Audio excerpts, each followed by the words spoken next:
Përshëndetje, jemi në episodin e radhës të podcastit Shëndeti i pari. Dhe duke qenë se po kalojmë nga sezoni i gripit dhe i virozave të stinës, kemi hyrë në stinën e pranverës, që njihen nga mjekët alergolog si sezoni i alergjive.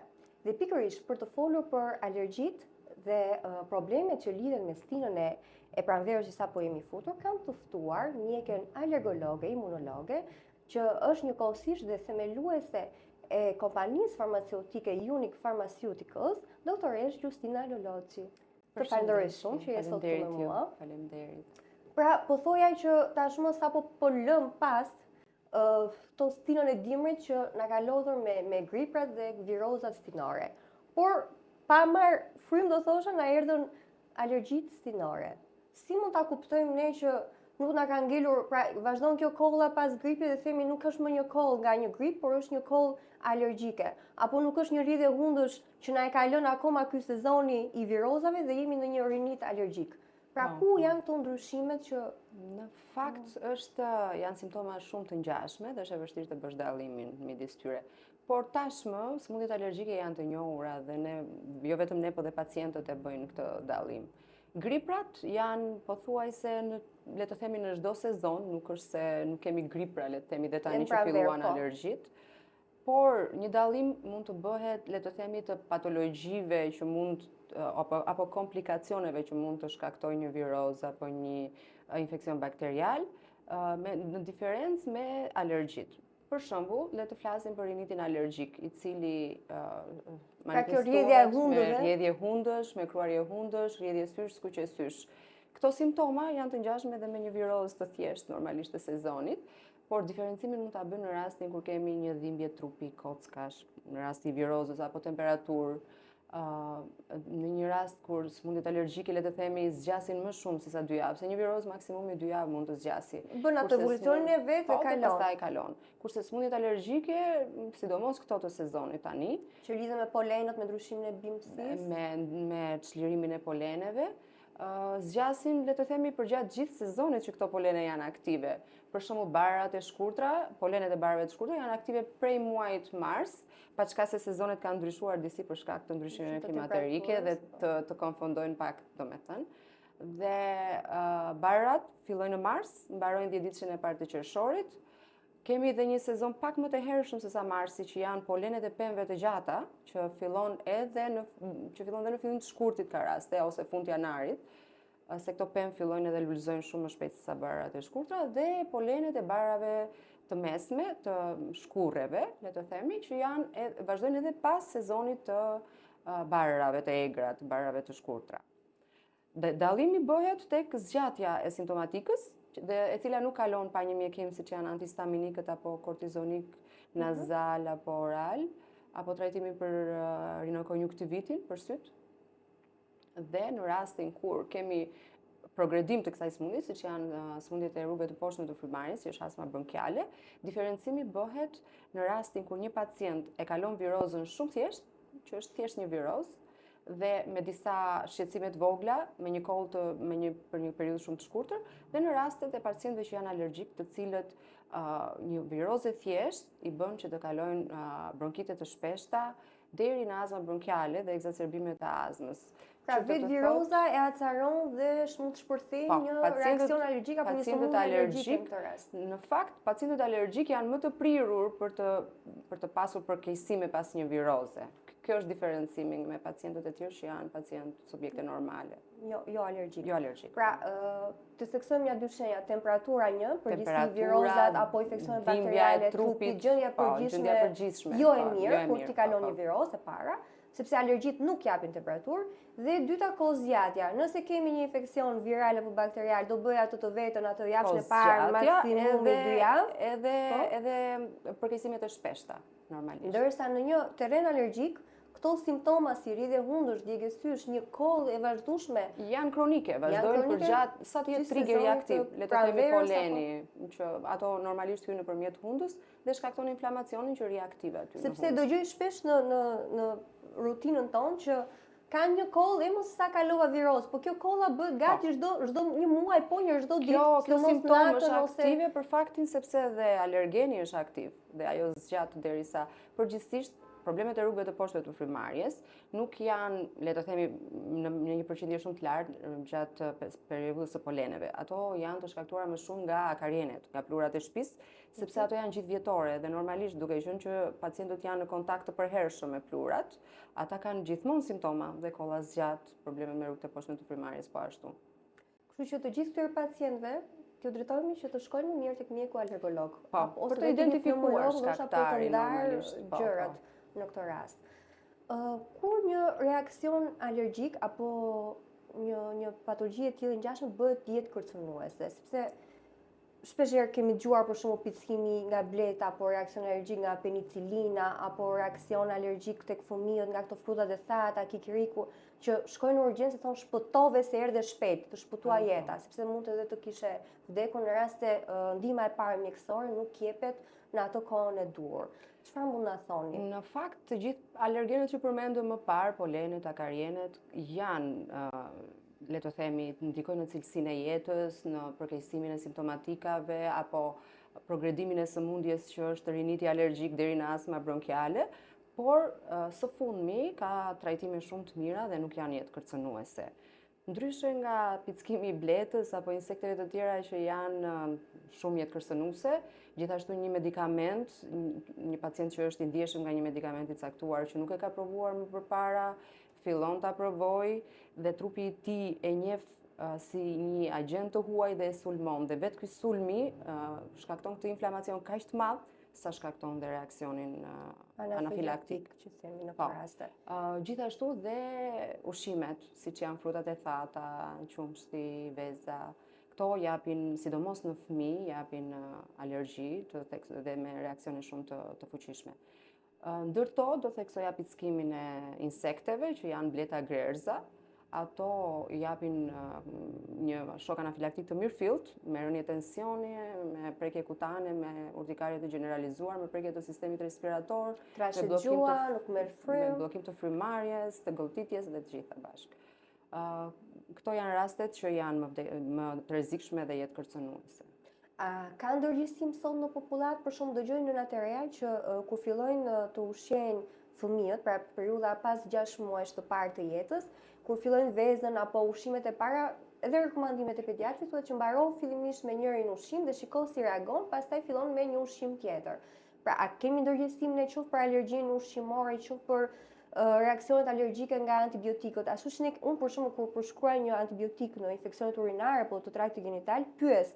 Pra është në rutinën time të përditshme si mjek, ke reakcion nga antibiotikët, ke reakcion nga penicilina, ke përdorur ndonjëherë në jetën tënde, pra por vetë pacienti, a jemi ne të ndërgjegjësuar? Po, mendoj se po, aktualisht njerëzit janë goxha të ndërgjegjësuar dhe besoj se është pasojë e gjithë eksperiencave të tyre të këqija që ju kanë ndodhur nga këto, duke qenë që dhe smundshmëria e tillë është rritur goxha në përqindje dhe shumë pacientë janë ndeshur me to, kështu që dhe frika është shtuar normalisht kjo si ndërgjegjësim. Rrezikohet jeta. Dhe po patjetër, mjekët po ashtu, mjekët patjetër që janë të ndërgjegjësuar si gjithmonë.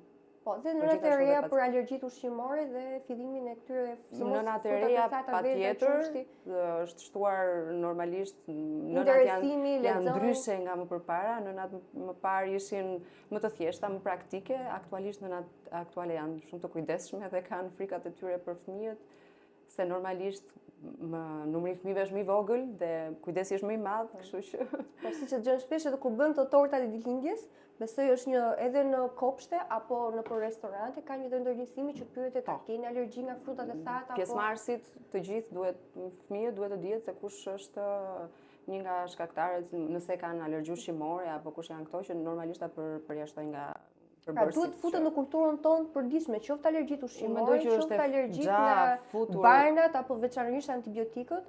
Po, patjetër, nuk është akoma një, le të themi, pasaport për reaksione medikamentoze, siç le të themi është jashtë, pacientët e kanë në portofol apo diku të dukshme që kur një ekip mjekësor e gjen në një gjendje jo konsciente, kupton që bëhet fjalë për të tillë reaksion ose e mundur që të jetë ky reaksion normalisht. Për sa i përket stresit, stresi na është futur në çdo sëmundje, në çdo patologji, por e kemi dhe gjithashtu në jetën tonë përditshme, pavarësisht gjithë masave që ne mundohemi për ta shmangur atë.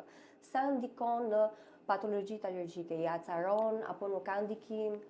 Tani, stresi dihet që normalisht përveç pjesës psikologjike, që na bën që ti hiperbolizojmë të gjitha simptomat tona, normalisht dhe ti shtojmë severitetin e tyre, stresi në vetë shkakton inflamacion në organizëm, kështu që normalisht bën punën e vet në alergji.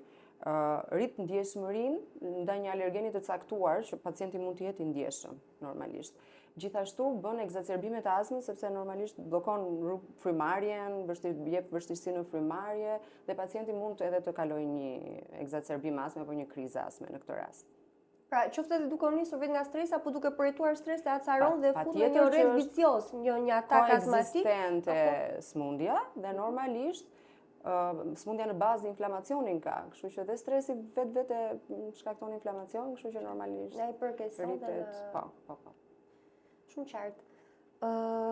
Tashmë, përpos alergjisë, dua t'ju drejtojmë si themeluese e kompanisë Unique Pharmaceuticals, veçanërisht për produktet e reja inovative që janë futur tashmë edhe për Shqipërinë, pra edhe për pacientët shqiptar. Nga lindi ideja? Si shumë mjek që mbarojnë fakultetin e mjekësisë, të paktën në kohën time, që ka qenë shumë herët se tani specializimet ndodhin çdo vit, në kohën time, specializimet ishin një herë në 4 vite.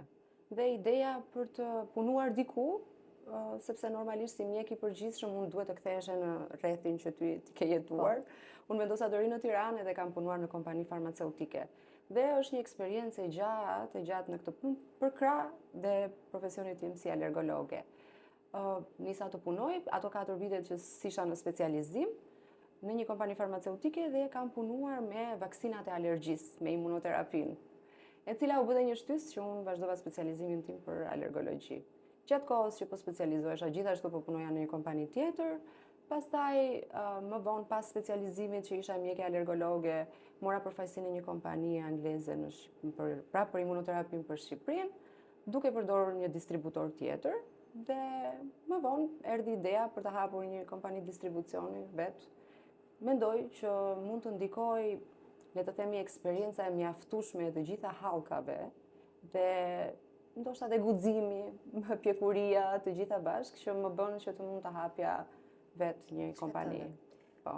Përveç kësaj, se nuk mund të hapësh një kompani në Shqipëri duke pasur vetëm një produkt të caktuar, sepse dihet që normalisht do një farë portofoli produktesh që një kompani të funksionojë. Dhe vendosa që të humultoj dhe të kem produkte vetëm, le të themi, inovatore, që i mungojnë tregut, pasi tregu jonë është i mbushur me kompani farmaceutike dhe është një treg i vështirë, normalisht dhe i gjerë. Dhe kjo më bëri të humultoja dhe të gjeja produkte shumë inovatore dhe që i duhen tregut. Disa nga ato janë, siç u thash, vaksinat e alergjisë. Është një kompani Hal Allergy, është kompani holandeze shumë prestigjioze, ka vaksina për plurin, për polenet, vaksina për bletën, për grezën, që është një vaksinë që në një farë mënyrë shpëton jetë, se të tjerat patjetër që trajtojnë simptomat edhe nuk lejojnë që të progredojë smundja dhe shërojnë smundjen, por vaksina bletës është vërtet, në mendimin tim të paktën, jetë shpëtuese dhe ndihmë shumë e madhe për ato njerëz që vuajnë. Ai person që mund të rrezikojë, që e di tashmë që është alergji nga bleta, por nëse rrezikon të pickohet prapë, sërish është e njëjta gjë që aty rrezikohet. Në pickimet e radhës, pacientët kanë reaksione më të mëdha. Është i tillë mekanizmi i veprimit. Domethënë, pacienti ndeshet me pickimin, nuk ka asnjë alergji herën e parë, sepse normalisht trupi se njeh si agent të huaj e shef dhe e shef atë pastaj si një agent të huaj dhe në pickimin e radhës, pra është reakcion alergjik edhe më i madh, ndoshta edhe me një risk më të madh për jetën. Kështu që këta njerëz kanë zgjidhje imunoterapin. Në eksperiencën tuaj, cila si alergologe, cila ka qenë sfida më e madhe, ndonjë pacient i vështirë apo në tërësi, cila është ajo vështirësia të punosh si alergologe? Kjo është në fakt imunoterapia e bletës në rastin konkret. nuk është se pacientët vinë te alergologu pasi janë pickuar sepse ajo është një emergjencë mjekësore, shkojnë në urgjencë normalisht edhe po pacienti në fjalë pati një reakcion shumë të fuqishëm, me i cili bëri që ai të ri në reanimacion për 10 ditë rresht, riskoi jetën. Pasi u përmirësua, vlerësoi opsionin për të bërë imunoterapinë se patjetër ishte i nevojshëm për atë. Sfida më e madhe në këtë rast është që ai pacient është akoma në trajtim dhe pas çdo injektimi bën reaksione. Për sa që bën këto vaksinat, sërish reagimi i trupit është nuk është mësuar akoma me imunoterapinë dhe bën reaksione të përhershme. Tani, le të themi rekomandimet në këtë rast janë pacienti edhe të shkëputet nga imunoterapia, sepse normalisht në thonjza është riskioze për to dhe imunoterapia, po çfarë nëse ai shkon dhe pickohet përsëri? Kështu që kjo është një sfidë, por ne duhet ta ndjekësh, të vazhdosh injeksionet, të rish me frikë që të bësh prapë injeksion, të bësh protokollet e duhura, të reduktosh dozën, të kthesh prapë te doza mbajtëse, gjëra të tilla. Dhe pra, nëse ndonjëherë alergologjia njihet vetëm me këto rinit alergjik, laringit alergjik, jo, astma bronkiale, por pjesa imunoterapisë dhe po, është një alergologji më vete në një farë mënyre. Si një mini specialitet, le të themi. Le të themi, po.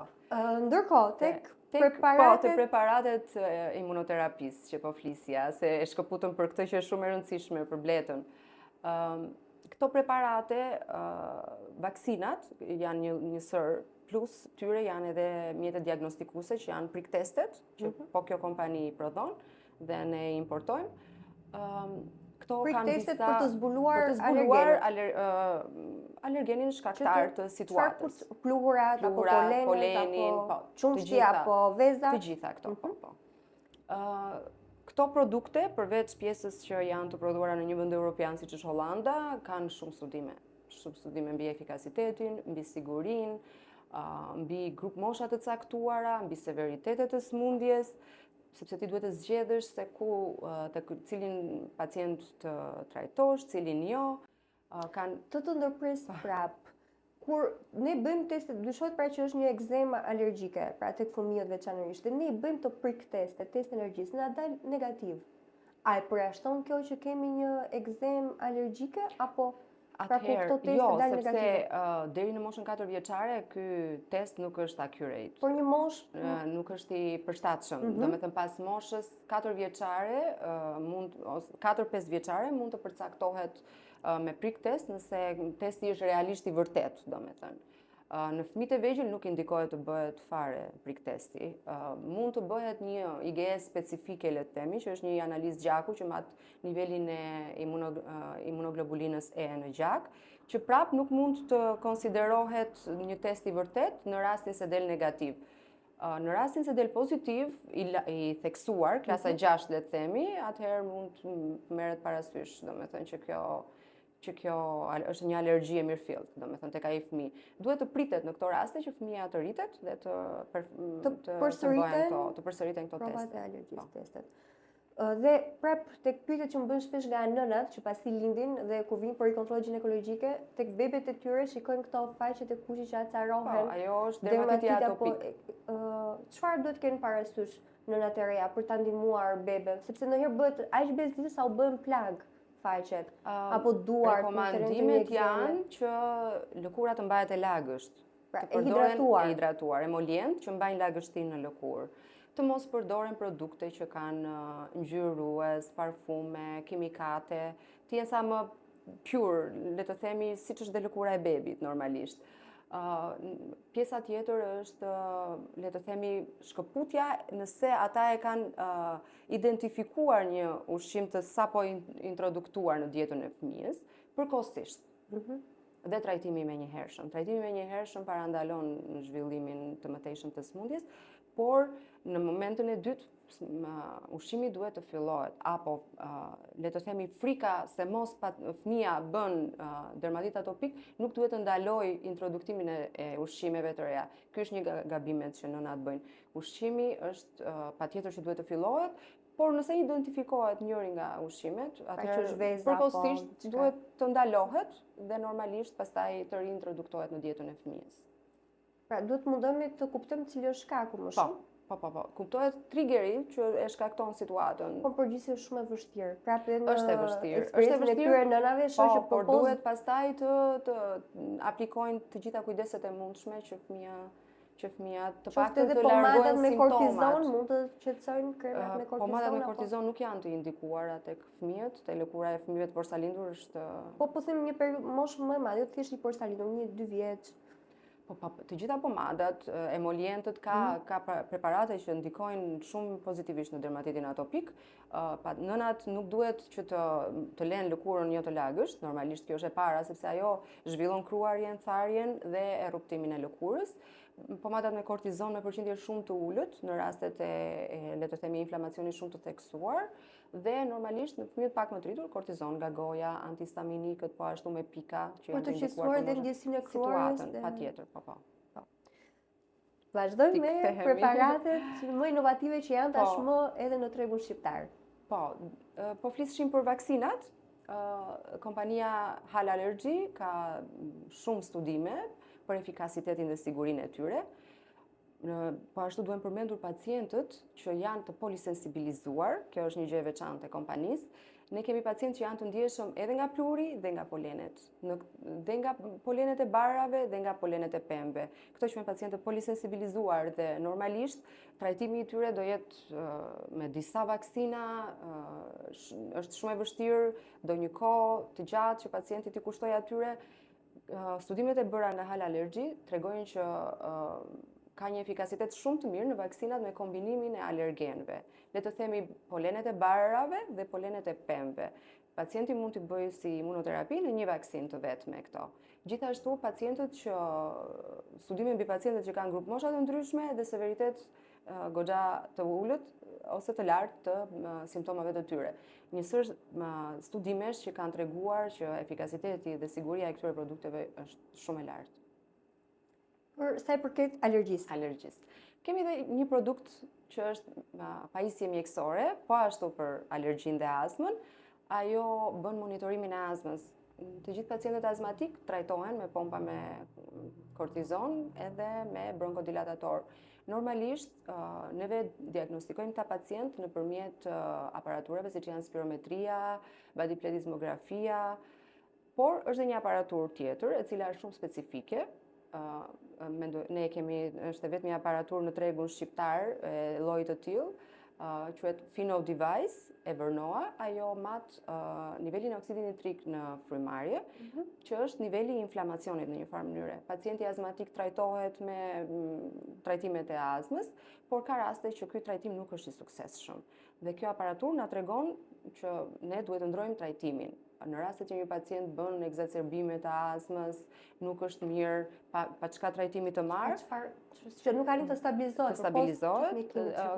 Kjo aparaturë tregon që niveli i inflamacionit është akoma i lartë në rrugët e tij të frymarrjes dhe ndryshuar skema e mjekimit, që është një vegël shumë e mirë në dorën tonë dhe është në të gjitha protokollet e diagnostikimit të astmës dhe të monitorimit të saj. Dhe ndjekjes normalisht që ndikon në trajtim. Ne bashkë jemi takuar, le të themi, për një preparat ginekologjik. Po. Për deflagynin. Është fusha e dytë që normalisht jemi zhvilluar aktualisht. Dhe një nga promotorët e krijimit të kësaj kompanie ka qenë deflagyni. Deflagyni është një produkt prodhim austriak. Ne dhe kompania pëlqejmë të themi që është një nga produktet e vetme që trajton lezionet prekanceroze të qafës së mitrës dhe largon lokalisht në qafën e mitrës patogjenin e HPV-s. Flasim për human papillomavirus dhe në të rast flasim për ato paciente që vihet të një infeksion persistent i HPV-s. I HPV-s tipeve që janë high risk që lidhen me lezionet prekancerogjene që nëse nuk trajtohen apo nëse nuk ndiqen për një periudhë disa vjeçare, le të themi, zhvillohet një kancer i dukshëm me spolir, pra kancer në qafën e mitrës. Dhe ajo që ne e dim është HPV-ja është një virus dhe për cilin ne nuk kemi një mjekim përfundimtar, pra ti pi një antibiotik dhe shëron një infeksion bakterial, por për virusin akoma shkenca edhe sot e kësaj dite nuk ka shpikur një trajtim definitiv që si ti mund ta eliminosh apo të shpëtosh nga HPV-ja.